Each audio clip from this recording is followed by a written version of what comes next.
지금 현재 상황을 정확하게 분석하고 제대로 대응하는 게 중요하거든요. 그래서 몇 가지 정리한 것을 말씀 좀 드리겠습니다. 전에 그 에볼라, 사스, 메르스 그때와 달라진 것들이 몇 가지 나오거든요.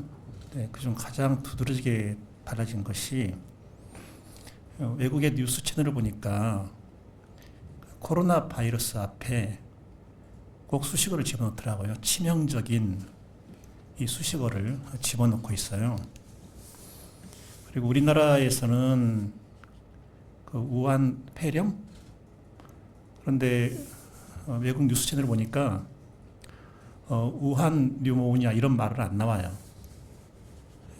정확하게는 뉴 코로나 바이러스 이렇게 나옵니다.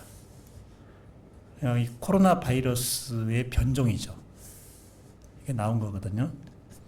그리고 현재 상황은 과학자들이 백신 개발에 착수했다.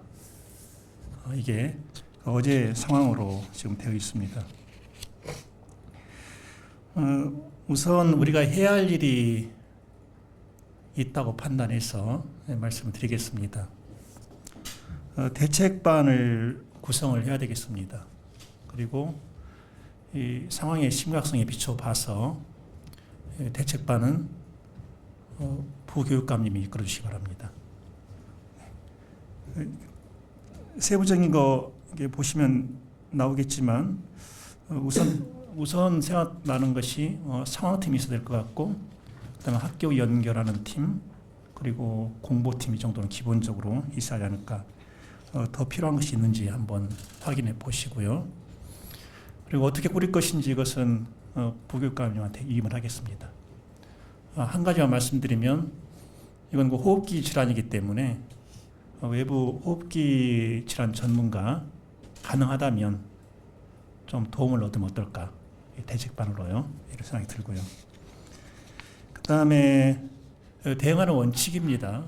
원칙에서는 과소 대응도 문제고 과잉 대응도 문제고, 그래서 덜하지도 않고 더하지도 않은 그런 대응, 그래서 적정 대응의 원칙을 지키자 하는 겁니다.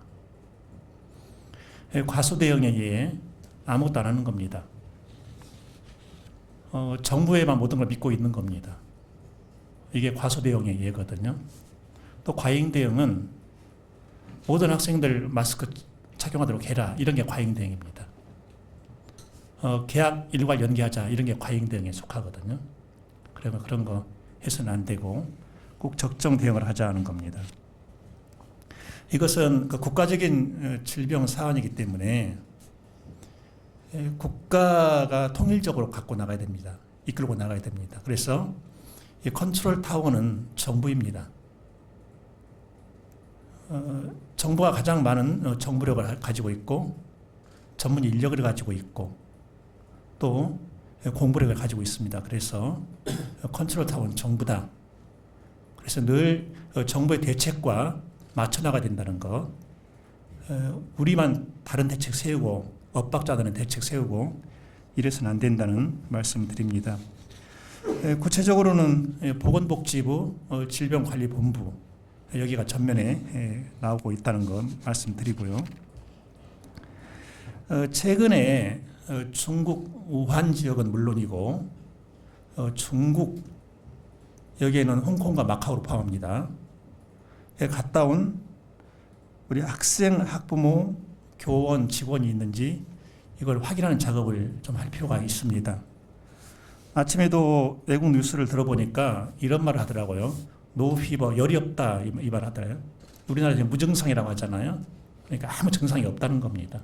그래서 일단 갔다 온 사람들의 현황을 프라이버시를 침해하지 않는 범위 내에서 좀 하면 좋겠다라는 말씀을 드리고요. 참고로 전북도청에서 운영하는 전북장학재단이 있죠. 거기에 해마다 글로벌 장학생 해외 연수를 보내고 있습니다. 중국 연수도 있고요. 정확한 정보는 아니지만 1월 27일에 중도 귀국했다는 말을 들었습니다. 혹시 그 인성건강과장님 확인하셨습니까? 보도에 나왔고요. 보도에 나왔습니까? 그게 그 최대 잠복기가 2주라는 거 아시죠? 그럼 일단 중국에 갔다 왔다 하면 2주 동안에는 타인 접촉 안 해야 됩니다. 제가 좀 더 이게 참고할 수 있는 사항 더 이어서 말씀을 드리겠습니다.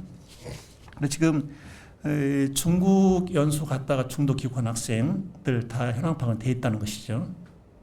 맞죠? 예. 예, 그렇게 돼 있고, 그 다음에 그 단위 학교에서 이상 징후를 발견했을 때는 신속 정확하게 보고하도록 하는 겁니다. 이런 생각이 들더라고요. 그 바이러스는 경계도 국경도 모른다. 어디든지 다니는 것이 바이러스이기 때문에 즉시 보고하도록 하자는 겁니다.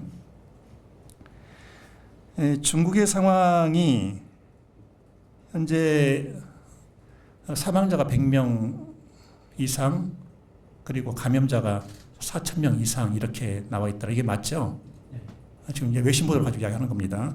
지금 이렇게 보도가 되고 있고, 독일 예를 들어보죠. 연방보건장관이 기자회견하면서 이 표현을 쓰더라고요. 심각하다. 어제 독일 뉴스 들을 때 우한에 갔다 온 여성 한 명이 감염자로 확인됐다. 그런데 불과 12시간 만에 4명으로 늘어나더라고요. 한 명에서 4명으로. 그러면 심각하다 하면서 기자들 보도하는 내용을 들어보니까 이렇게 예를 듭니다. 예를 들어서 감염자가 아니면 우한이나 중국에 갔다 온 사람이 사무실 근무 직원이다. 공장도 마찬가지죠. 어떻게 할 거냐. 이런 예를 들어서 지금 설명하는 겁니다. 기자 리포트가. 그래서 이 점도 우리가 좀 알고 있어야 되고, 혹시라도 우리 그 교육청 내에 근무하는 직원들 중에서 최근에 중국 전체입니다. 갔다 온 사람이 있는지 이것도 각 과별로 한번 확인해 볼 필요가 있습니다.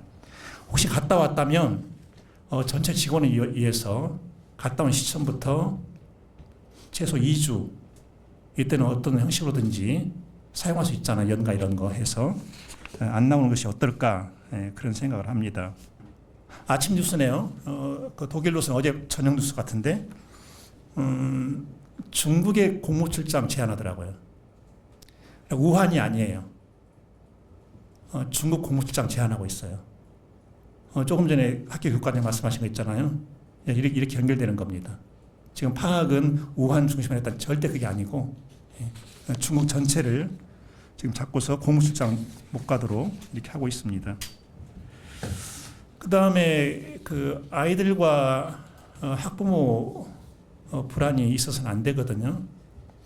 그래서 항상 정리된 것을 그때그때 가정 통지 형식으로 보내주는 게 중요할 것 같습니다.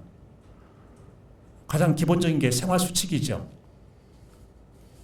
이거 전 세계적으로 통하는 것이다 보니까 손을 자주 씻어라 하는 것하고, 그 다음에 기침 예절 지켜라 하는 것하고, 자기 몸에 조금이라도 어떤 이상 증상이 있으면 일단 학교에 나오지 말고 반드시 말을 해야 되는 것이죠. 그때 이제 아이들이 걱정하는 것이 결석 처리해야 되는 거 아니야? 이것은 최대한 아이들에게 유리하게 출석 처리를 해줘야 됩니다. 그렇게 하고, 그 다음에 그 병문안 있잖아요.